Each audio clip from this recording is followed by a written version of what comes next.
Hey, what's going on, everybody? Welcome in. What is today? Tuesday afternoon edition. This is Gorilla Sports Off Ice. I'm Jesse Montaño. I'm going to be joined by Meghan Angley here in just a moment. Oh, we got to be back at the rink. We got to see some hockey. We got to see some hockey games this past weekend. So we're going to unpack everything from the rookie showcase.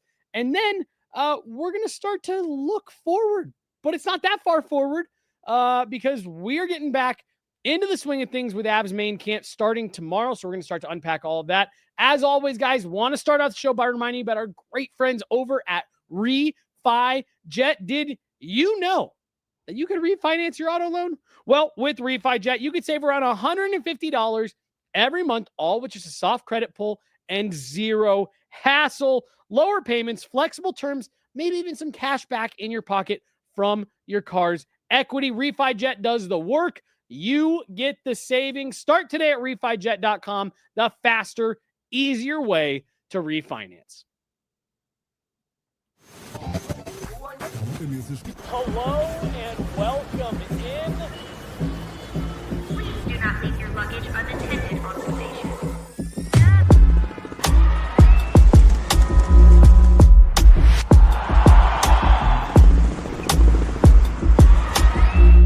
Welcome to the show. Hey, everybody, welcome in. How's it going? Tuesday afternoon. I'm Jesse Montaño. She is Meghan Angley, and I'm addressing this right off the top. Someone got into the chat last week and made a comment about how you and I end up matching a lot. And we were like, oh, it's not planned. It's genuinely not planned, and it's getting funny. It's uncanny. It's uncanny at this point that we keep showing up wearing the same or very similar colors. Meghan, how's it going this morning or afternoon? No, this morning. Yeah, it's still morning-ish. It's going really well. I went down to the Springs really quickly yesterday, so I got to see my parents and my brother. And so I came up this morning a little bit early, but I'm in a good mood. I got to see some family. I got to watch some rookies. It's been a good last couple of days. I was going to say, I was laughing because Meghan was the first one into the rink. She was the last one to leave all weekend. If you need to get Meghan places, put some prospects there and she'll show up. It is kind of crazy, even just asking more questions in post-game. Stop. You can just, Meghan, I'm aware of it. Rookies, prospects, development. You can tell that's your passion. That's where it lies. And I absolutely love it. And it's why we are so lucky to have you here at Gorilla Sports. And I'm so lucky to have you here because it over the course of an 82-game season, especially with everything we got going on here at Gorilla, it's a lot to stay on top of. And Meghan, I really do think you are the authority on the Colorado Avalanche prospect pipeline. I don't even think anyone else comes close to touching your depth of knowledge on it. And so that's how we're going to start the show. We are going to get into a little bit of what to expect here in the next coming days as the Avs hit the veterans hit the ice themselves starting Thursday. We got media day tomorrow, which is always good. And hey, we even got to chat with a couple guys yesterday out at the golf tournament. Heard from pretty much anyone who got an extension this summer with the Avs we spoke to yesterday. Parker Kelly, Brock Nelson. Snubbed Olympian Parker Kelly. And then we talked to Josh Manson as well. So it was good to hear from some of the guys, and we're going to hear from Nate and Gabe and Kale, Devon. I believe we're going to hear from Brent Burns tomorrow as well. And then, of course, Jared Bednar will make his official first availability of the season. And then it's funny, Meghan, I was talking to my folks yesterday, and with the the preseason being shortened the way it has, the emphasis on let's get to the regular season and get going. This used to be, damn near a full week of rookies on the ice and then the rookie showcase. And then pretty much a full week, 5-6 days of veterans on the ice before the first preseason game. Right. No, vets get on the ice Thursday. First games are Sunday. And it's like, let's go, let's get after this. So it's going to start moving quick starting tomorrow. I appreciate it. I do too. I can tell everybody's ready for it. I think a lot of it has to do with the way the season ended for the Avs last year.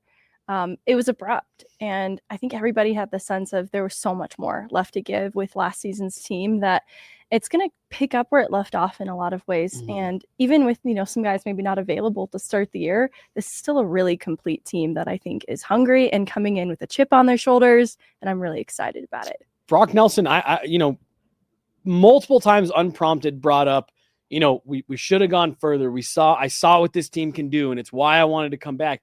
And I asked him something that you and I had kind of speculated on earlier in the summer. I said, was, what you're talking about and the heartbreak of that loss and, going through something like that with this group, was that part of, hey, I want to come back here and finish what we started? And he said, yes.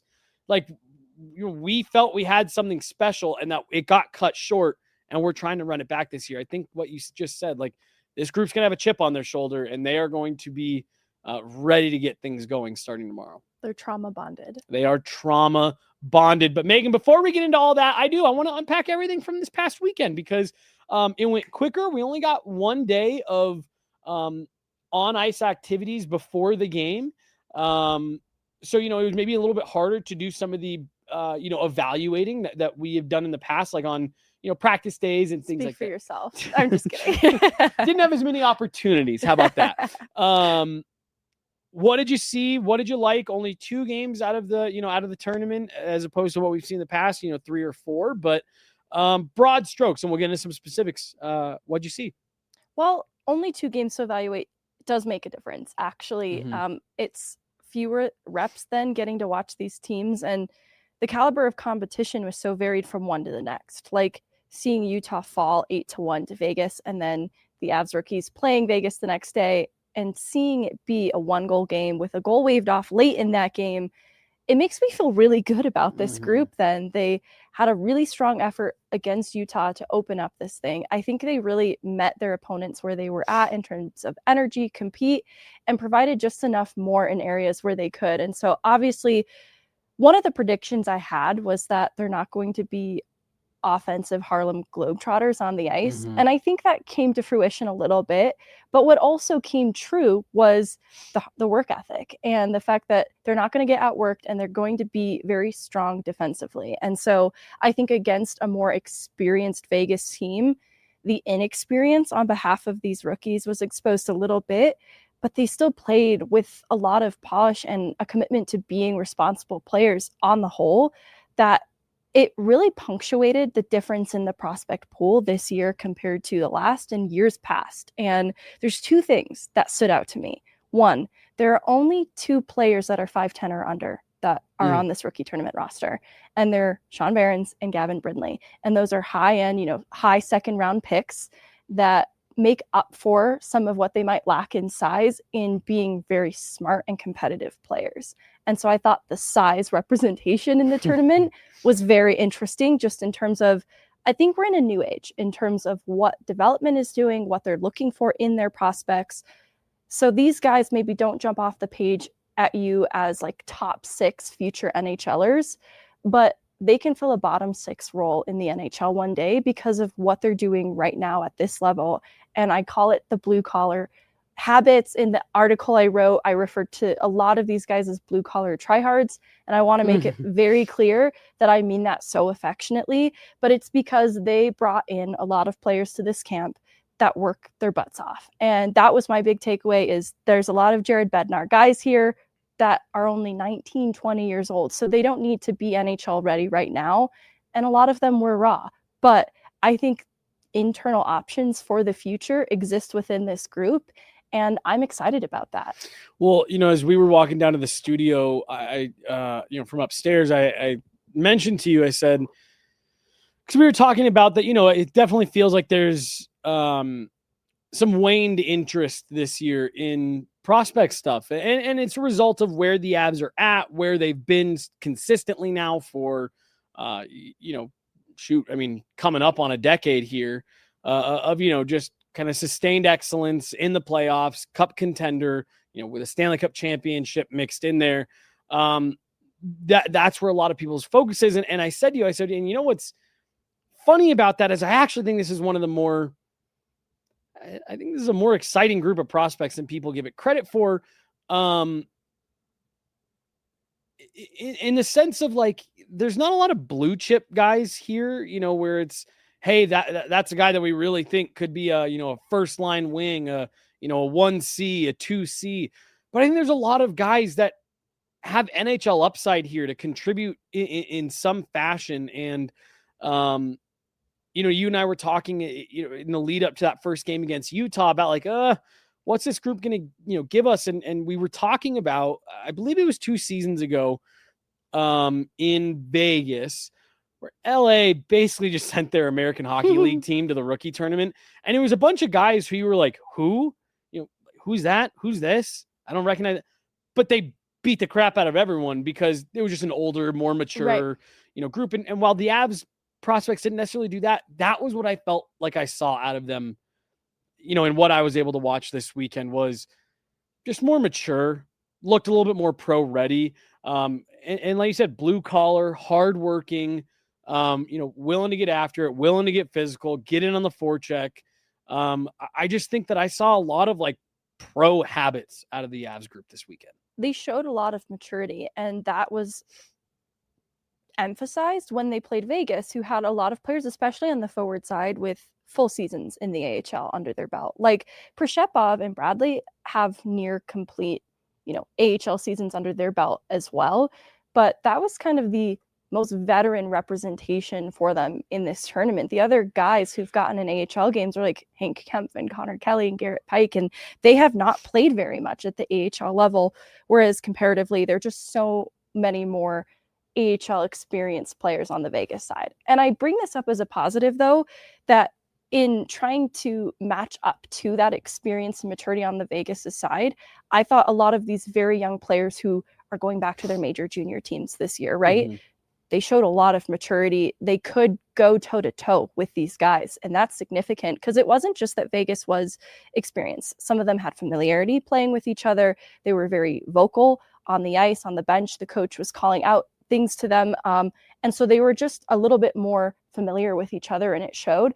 You could see that with the Colorado rookies. A lot of these guys are very newly playing with one another. There was maybe a lack of communication at time. And again, that sounds like a criticism, but it's more so to have the result then, bringing this within 1 goal and pushing until the final buzzer in that Vegas game. It stands out to me as significant that these are really mature, smart, responsible players. Like even by the end of the tournament, how Alex Gagne held up, coming straight from college. I think they answered a lot of questions I had about where some of these players are at. And again, a lot of them still pretty raw, but very intriguing players who have time in their development path to get even more pro ready. But you're right, they came in with a lot of pro habits as it was. Yeah. And these tournaments, it's always about seeing what you have, where guys are at. So I definitely don't want to make it sound like I saw a bunch of, fourth line NHLers skating around out there. You're 100% right. There's still, very green, still a lot of guys who are, toolsy, have to hone it in. But I just felt like, and credit to Mark Letestu as well, the new Colorado Eagles head coach who was coaching this group over the weekend. It seemed like he got them ready, and he had them. And I believe what he said, verbatim after the last game was not much more you could ask for from a coaching standpoint. So give credit to him as well. He had that group ready, no doubt. Absolutely. And I think for him, it was a valuable learning experience to get familiar with these players himself. And so I viewed it at least less about them worrying about how to counter their opponents game by game, but rather just learning about themselves and getting a feel for what this identity needs to be, understanding where the level of compete needs to be. And I think that a lot of these young players rose to the occasion. Yeah, no, I'm with you 100%. Let's get into a couple of these guys in particular, just a few of the players that we had highlighted before going into the tournament. Just would love to get your thoughts. Did you read my article? I did. Okay. I want to talk about everyone in that article. Okay. So, all right. I'll tell you what. I'm going to do this instead. We don't have to. I know you have a time commitment. Well, no, but I'm going to change my source of where I'm pulling the guys that we're talking about here. So bear with me for 1 second here.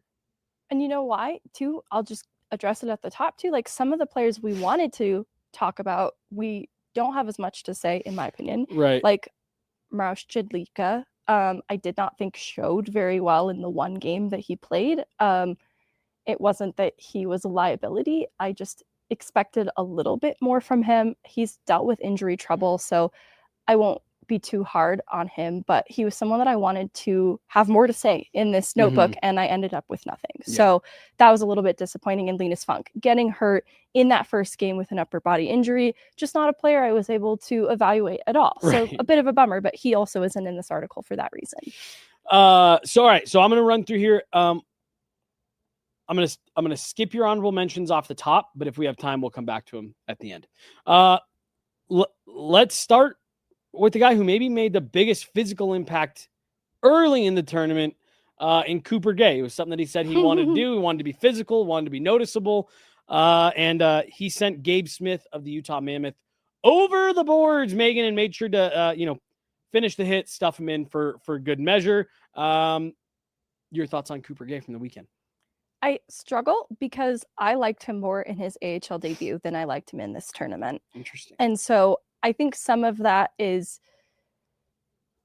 his style of play works a little bit better in an AHL game. I think in a rookie tournament, there is still opportunity for some players to showcase just like pure skill, right?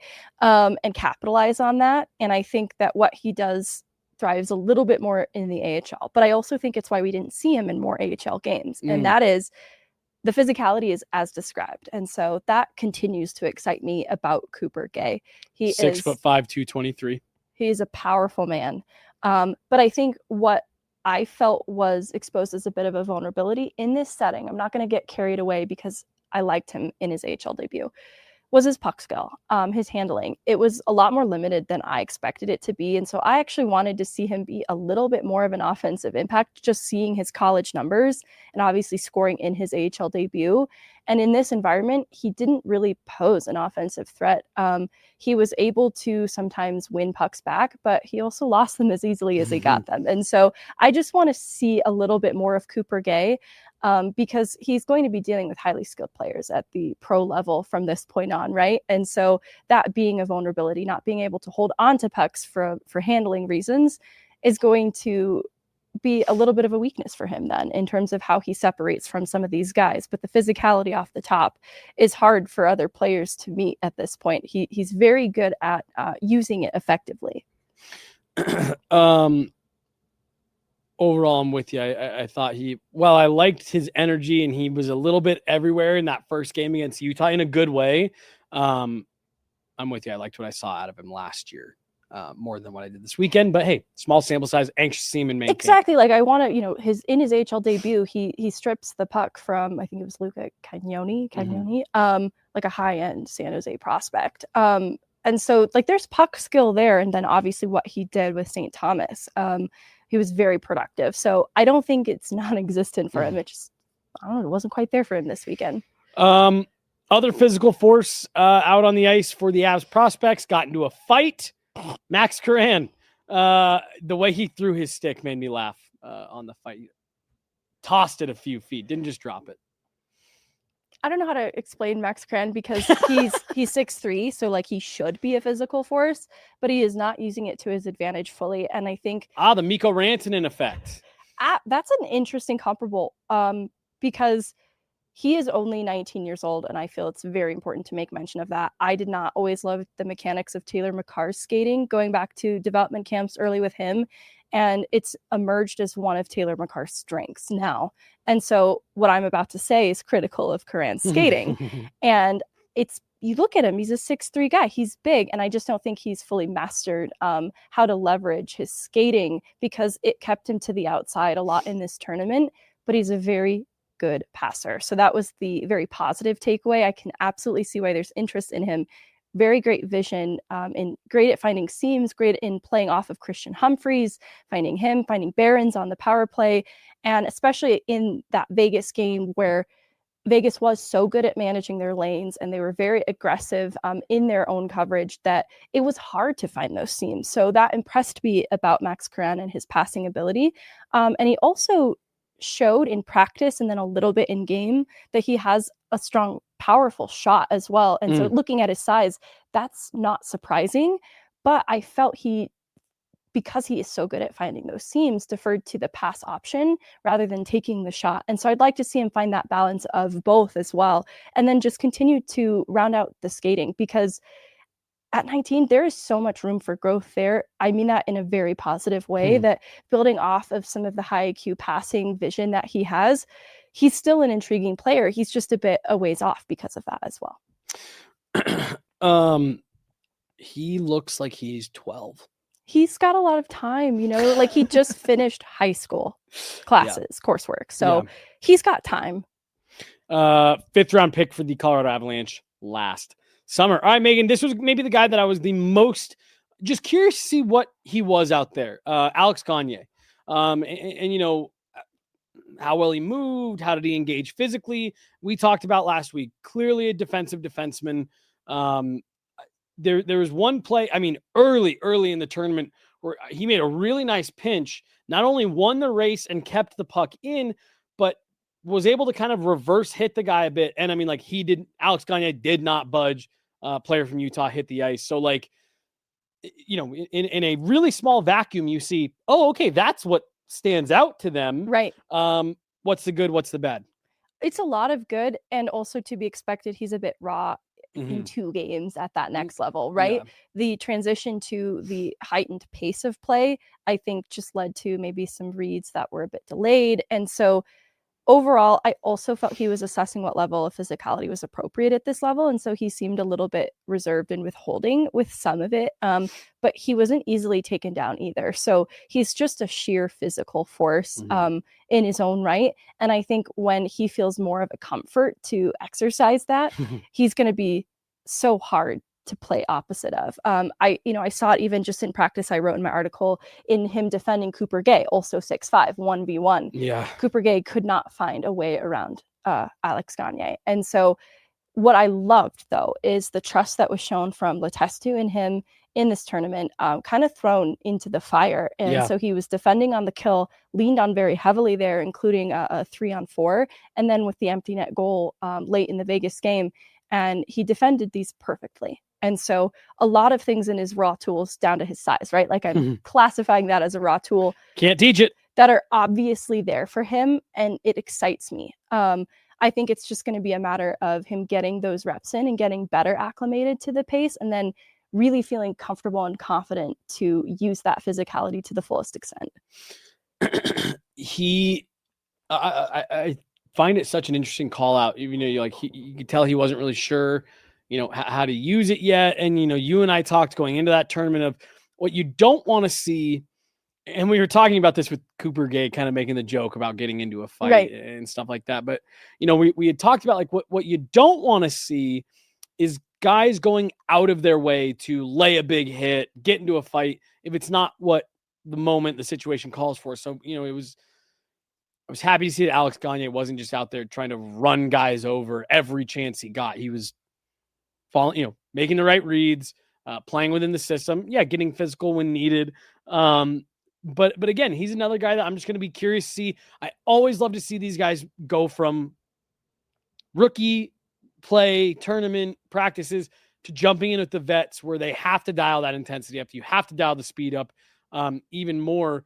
I feel like that really gives you a great sense of where these guys are at in terms of their readiness.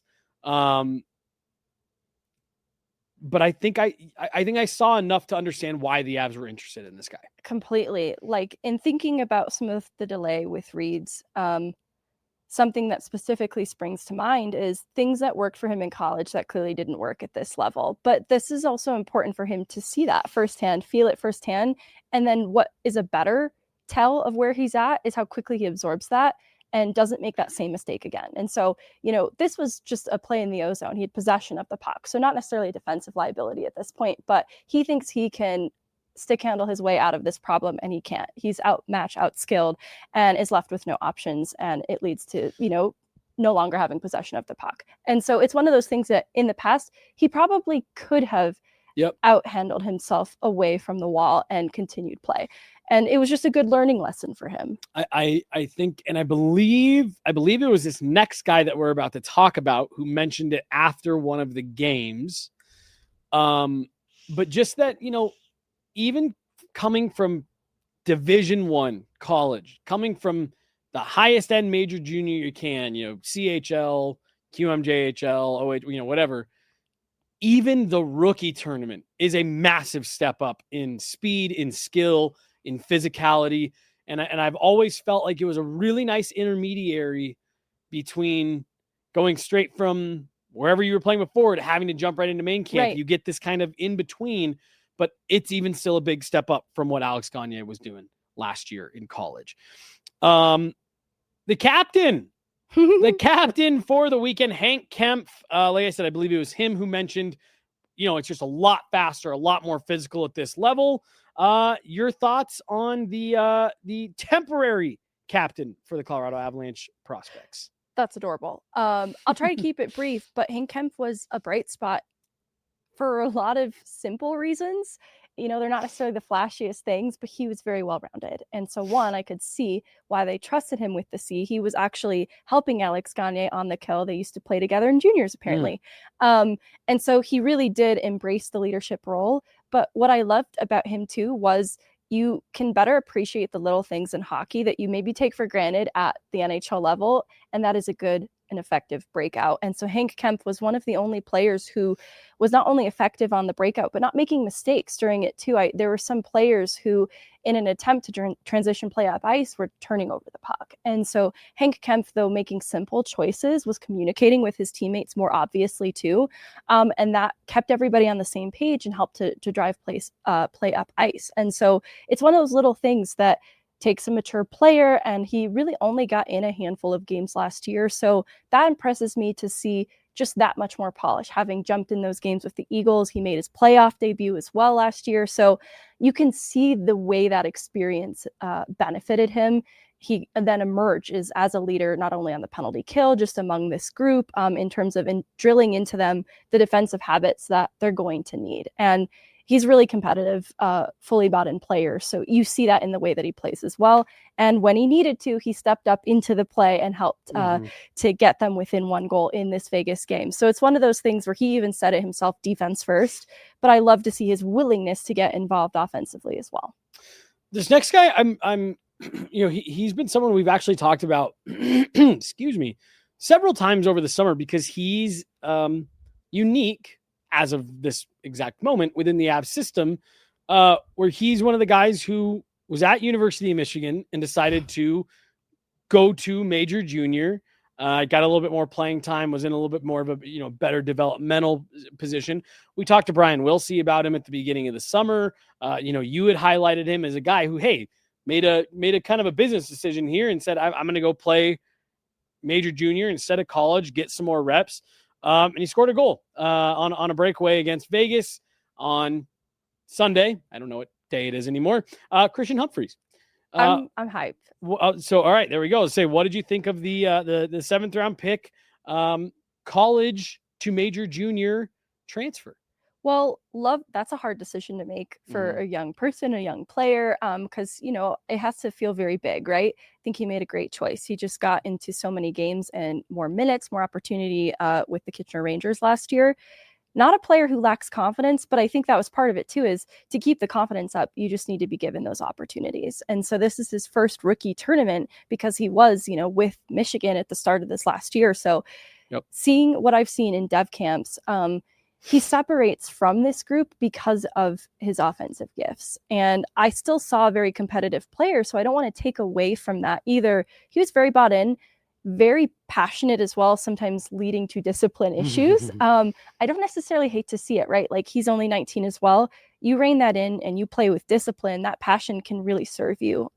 So between the confidence and the offensive gifts, this is a player that ahead of the tournament, I said, look, I don't think this group is going to be made up of offensive juggernauts, but if there is somebody that I am looking to contribute offensively, it's Christian Humphries. And it is because of those offensive gifts. I even joked, he attempted the Michigan in practice days. He did not do the Michigan, but I almost prefer that the way that he found goals. No. The way that he found goals made sense for these games. That was not going to fly in this setting. And he still found ways to impact both games, right? Like he scores the game winner against Utah, and then he gets the breakaway goal against Vegas. He actually has a second rush chance in that game, and he's at the forefront of all of the high danger opportunities because he's driving inside ice. And credit to Max Curran finding him too, especially through very layered coverage in that Vegas game.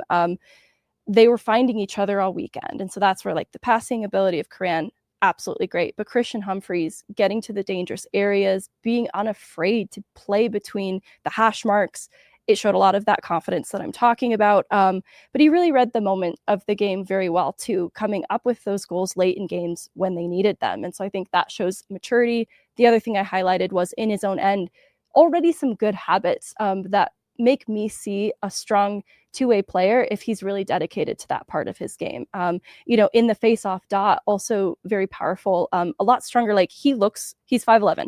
He looks to me on the ice though, like he's right at the 6 foot mark. He plays big, he plays strong. It's not hulking physicality, but I think this is a part of his game that could be rounded out because the offensive gifts are fun. There's upside there that puts him in that weird Jean-Luc Foudy territory of this could be a top 6 player, one day. That's kind of where his skill set aligns right now. But if he can start building out the more third line habits, he will be better primed for a future NHL role. And he's got a big development year in the OHL ahead of him. Like he still has that time in his path to continue working on those things. But I just love the puck skill from Humphreys. It's already very gifted at this level. And finding a way to put the puck in the back of the net against Cameron Whitehead was also just really great in net for Vegas on Sunday. Says a lot about where he's at. I liked him. I liked the like you said, I liked the puck skill a lot. All right, I'm trying to decide where I want to go with these last three, like which order I want to go in here, because I think these are the guys that folks are most excited about. Let's go Sean Behrens. Gets a goal. I believe it was in the first game. Looked good out there, especially after missing an entire year. I think you don't have any choice but to be encouraged by what you saw to Sean Behrens, right? Absolutely. I feel so sad that he missed this last year, but I think he did everything he could to make this best case scenario in terms of everything that he absorbed just in watching and being around the Eagles last year. Nothing will replicate game action, but I do think that in terms of how he processes the game, he still took away a lot from this last year being around the Eagles. And so I thought that his processing of the game at this pace of play was very encouraging with where it needs to be. And some of that's just a credit to Sean Behrens, who's such a high IQ player that I think it's why he had such a good camp last year. That was straight from college as well. And so he really had no familiarity with that pace of play other than an Eagles game, a single Eagles game. And so for him to have had that polish even then was encouraging. And I think he's just building on that. And so, the rest is in Sean Behrens' hands, but I brought up that there is potentially an opening on the left side for the Avs at the start of this year. I'm not penciling him in for a full-time position at the NHL level out the gate, but I think that he's such a smart player that he makes good decisions. And so I think that is going to earn some trust here at the start. He kills penalties. He doesn't need to, but he can quarterback a power play, right? Like with the Avs, he obviously wouldn't be necessary, but it's a testament to his vision. He's also a really great skater. Like he's not going to be Sam Girard level skating, but it really is effective in getting the puck up ice and beating players in races, gaining entry this way. And so he is still such a strong skater that it's worth mentioning. Sam Girard was out at the golf tournament yesterday playing. So again, that's something that I'm sure there will be a few of us that will key in on that tomorrow, talking to Jared Bednar. But until we hear that Sam Girard is fully in the clear, he has been skating in a red jersey in some of these skates leading up. We will continue to assume that there is at least the potential the Avs could need some help there on the left side. All right, we got two guys left that we're going to go over here. I'm going to leave the one that I've gotten the most questions about, that I think Avs fans are most excited for last. So we're going to Gavin Brindley here. Oh, that's interesting. Yep. Okay. So we're going to Gavin Brindley here. Only played in one of the games, but Eagles head coach Mark Letestu, you got the quote right here. I might as well just read it verbatim. Quote, I thought he was one of the best players at all times. He looked very comfortable. This was a good first step being a leader amongst his peers at his age. I thought he proved that he belonged at main camp with the main roster. Mark Letestu was so impressed with Gavin Brindley, didn't even play him in the second game. And, he is very familiar with Gavin Brindley. So I guess it was also, I know what Gavin Brindley is. I do not know what these other guys are. But in his own right, Gavin Brindley separated from his peers that much too. And so it was a very righteous decision, in my opinion. And I really felt vindicated. I don't know if I'm just seeing it this way because I said it, but that was very Toyota RAV4 behavior from Gavin Brindley, like in the best way. The skating, it was dynamic, and he was a puck hound, and he was causing problems because of it, and also evading problems because of it. Mm-hmm. And I think against an insanely large Utah team, he held up fine physically. Like sometimes muscled off the puck, mm-hmm. but more often than not, because of his dynamic skating, able to come away with them. And so as a result, I think that he did drive possession of the puck. Just in those hardworking habits that he showed. That motor was exactly as advertised, the 200-foot game exactly as advertised. I think I would have, no, I'm actually pretty happy with what he does. Like, I would have liked to see, no, that's exactly as advertised. He held up very well. The questions around the size, I think, will persist at this level. Yeah. But he alleviated a lot of the concerns that I have just in what I saw firsthand. Well, and he, in the game, he only played one game. I saw him getting to the middle of the ice. I saw him going to the net. I saw him being aggressive. And I think it was, like you said, we had talked about sometimes you have that tendency for undersized players to maybe play a little bit scared, maybe play, stay along the perimeter, stay along the wall. I didn't feel like he did that. I really liked a lot of what I saw. Like you said, and I'm saying this to get ahead of it because you just said the questions about the size are going to continue to persist. There are going to be fans out there that are going to see the size and not care what he does. He had one play in particular where I thought you saw kind of the full, I don't know the right word to find here. He made a great play in the neutral zone to peel a puck off somebody. It was Dmitry Simishev. It was Simishev. A high-end prospect to make look a little foolish. And he made a great play, great read to take a puck off of Simishev. Drives right back into the zone, makes this really nice, like in shooting position, small little curl, brings the puck in near his feet, and is able to kind of, he curls away from pressure, and then he just got drilled. And he lost the puck and, play went the other way. And you and I were talking about it at the time. I said, man, that was almost perfect. Right. That was almost perfect. And then he did. He got kind of muscled off the puck. So still 20 years old. There's still, a part of this that he's going to have to figure out how to play with his size and angles and, protecting the puck and curling away and using his skating ability and all that in the right way. But you saw it. Yes. Right? You saw. It's like, okay, he can be effective. It's just that last, pick your head up a half second earlier, make that curl away from danger and from pressure a half second earlier, and you're going to get yourself into good position. But you saw it. You saw the potential. The key to everything with Gavin Brindley is using his skating to his advantage. It's going to help get him in and out of traffic, in and out of battles more quickly. And he's going to win races to the puck. He's going to win races into the zone, gain zone entries as a result of this. Like it's going to be what helps to separate his game and also ensures that there is a spot available to him at the NHL level one day. So he just has to continue alongside the smart positioning to leverage both of these things, build out both of these things. I think reps too is just going to help him get better familiar with what different paths are available to him because they're going to look different for him because he is an undersized player. The prospect, and this we'll round up prospects here with this one, but Megan, I've probably gotten more questions about this guy. How is he looking? What's he up to? Do you think he's got a shot to make the roster? What can we expect? Nikita Prishepov. Maybe from a fan hype perspective, might be number one on the prospect rankings right now. And it's because he was a 7th round pick that was able to jump straight into the NHL and have a positive impact. He didn't look wildly out of place.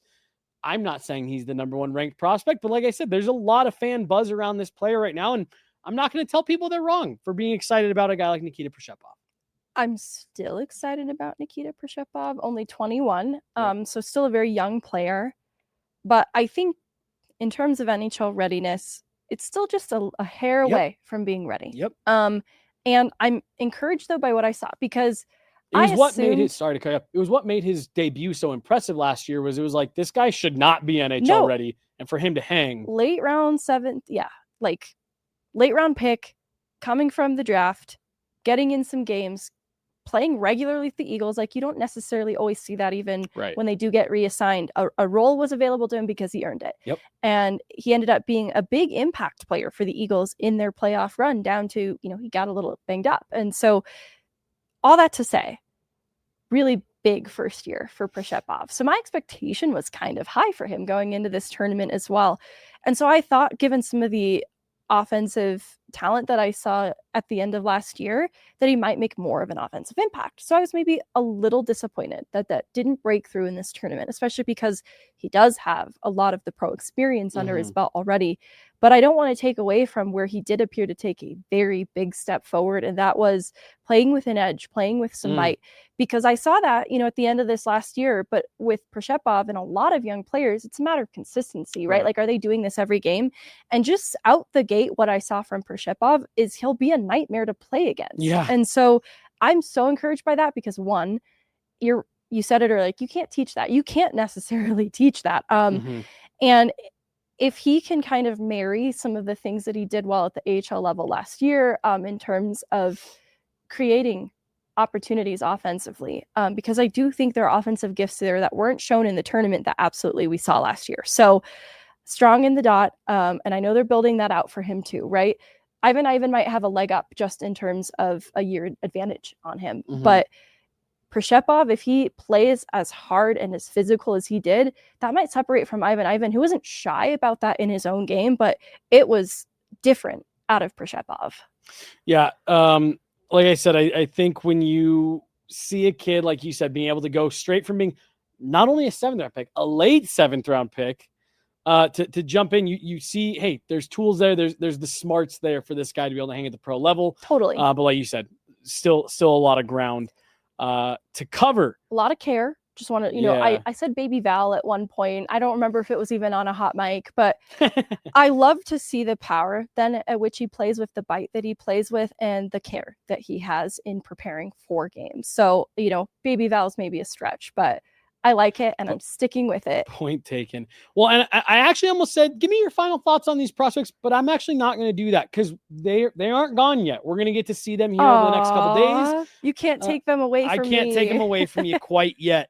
So we will check back in on where some of these guys are at. Maybe is some of the reassignments to Eagles camp and major junior teams and stuff like that comes along. Maybe we'll pick off some of these guys one by one and get some of your overall camp thoughts on them. But just know, I'm very proud. Yes, of all of course. Of them. We know you are.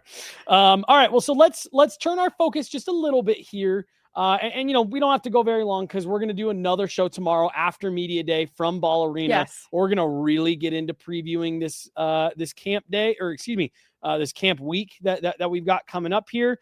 But I just want to address a couple things here before we get to tomorrow with Media Day.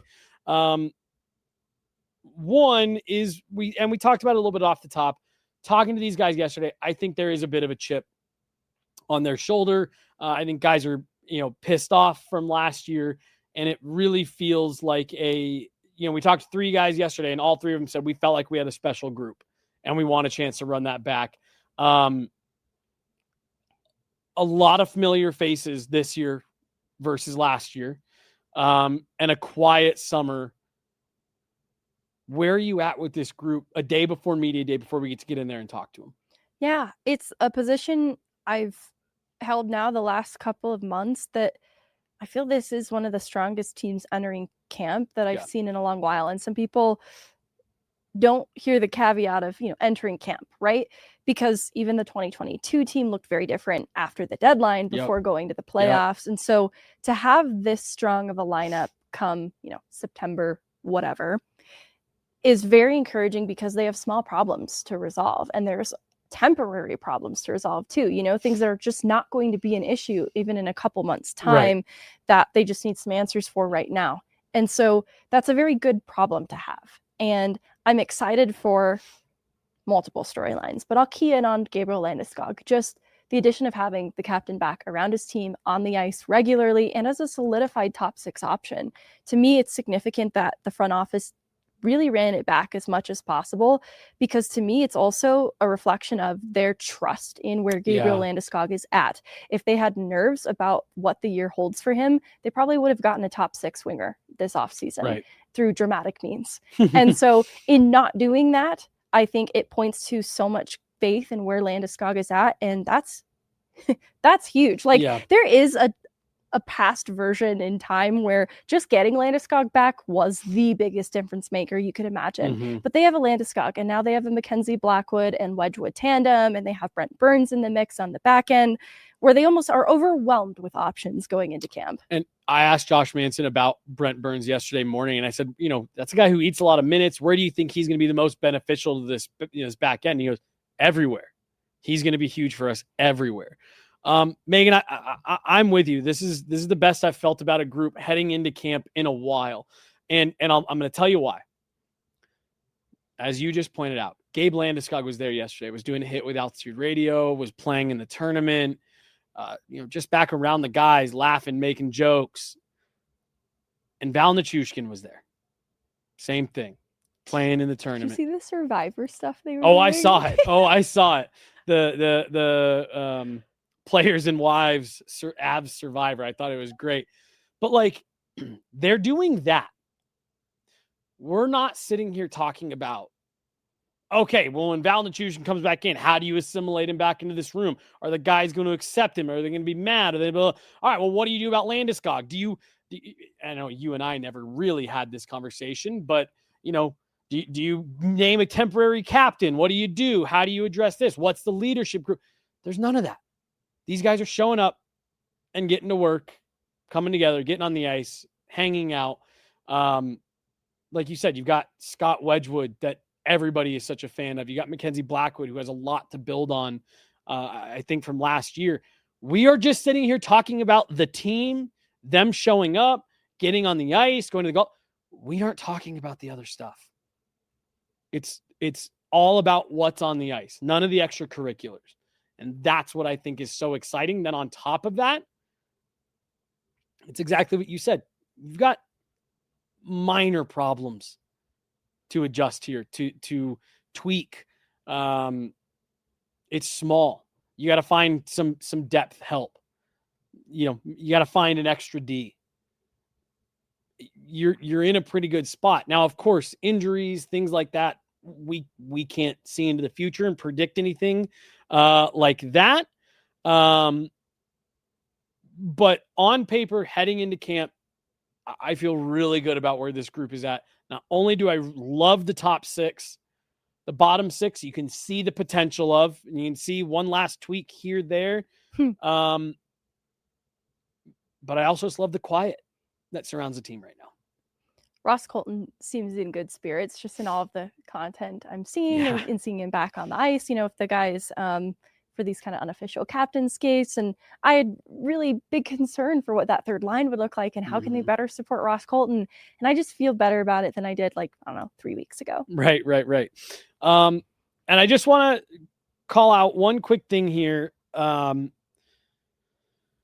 You had mentioned, I think it was about, it was right after they re-signed Brock Nelson. And you had said, hey, the other layer of this is you just were able to bring you were able to attract a free agent to come back. I think this was you. So I apologize if I'm saying this and you're like, that wasn't me. I don't know what you're talking about. I'll take credit for it. You were able to attract a free agent to come back. And the Avs, while not impossible, they have had their fair share of big free agent signings over the last, decade plus. In this newer era, salary cap era, the Avs have had a harder time attracting guys to come here. And we've heard too many stories about they were the runner up. Yeah. They got outbid by this other team. Giroux, right. JT Miller. Right. Jack Eichel, I know that was a trade, but like there was a lot of instances Sidney Cross, I'm just kidding. where, they've been, they were close to getting that big player to come back. But, Brock Nelson straight up said, like, the team, the culture, how special this group felt, the players that are here. He said, if you want to win now, there is nowhere better for a player. And I don't think that's insignificant. No, Brock Nelson had a say in this, right? And there's probably more money on the table in free agency too, especially like we've talked about some of the silly contracts that we've seen over this summer. And so I think that he could have commanded more in the open market if he wanted it. So you're right. It is significant. He wants to be here. Job is not finished in his eyes. And I am excited by that because I don't think we saw the full extent of Brock Nelson. Like, I think we heard the words 30-goal scorer and expected him to score all 30 right away. And so I'm excited to see, though, that level of production in a full season, starting with a little bit of stability coming out of camp, because I don't think we've seen the best of Brock Nelson in Colorado. I'm with you. Megan, we're going to wrap it up on this. Our shout out to our guy, Brennan Vogt, who I think has just moved into family sports at this point, Megan. I hope he's got a comfy chair and a cot with him or something. He has put out a few reports over the last couple of days that Mackenzie Blackwood is dealing with a little bit of an ailment.